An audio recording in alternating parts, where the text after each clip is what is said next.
my biggest frustration then when using the charts was that, not so much with the explorers, the exploration, because that's easy, like you take that out and then there's other explorers, you know, that's an obvious kind of evolution. But even if I look at this chart, you know, I say to myself, well, so what should I, you know, it's so open-ended that I didn't know where to go. And so you were talking a little bit about combining, you know, this stuff with it, and I just wondered if you would talk to us a little bit more. Well, so let's suppose that you have, 5 children studying this with you the first time. And you've explained what I've explained to you, 4 basic kinds of groupings. And then you want to give them some guidance for how to follow up.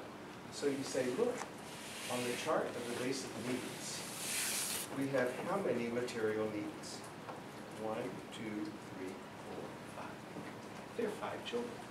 So let's ask who would like to take the idea of clothing and systematically investigate how each of these groups of Native Americans made their clothing. What did they use from the environment to clothe themselves?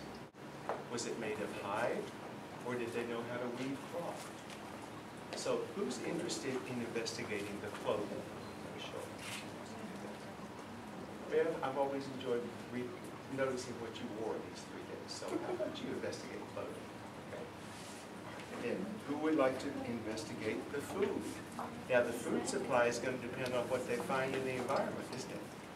These Indians over here in the east can't have a truck coming from what is now California to bring them avocados. No, they have to use what's in the environment. So who would like to investigate the food? So you give a structure and you write it down. And then you say, let's gather back here in 3 days. Now today's Sunday, Monday, Tuesday, Wednesday. I'll meet you all here right after lunch on Wednesday. And we'll see what you found out. And then they can either make little pictures and just lay them on here, but they're not permanent. They're just filling in some of the gaps. Or they can make a whole new timeline and start from scratch and make their own.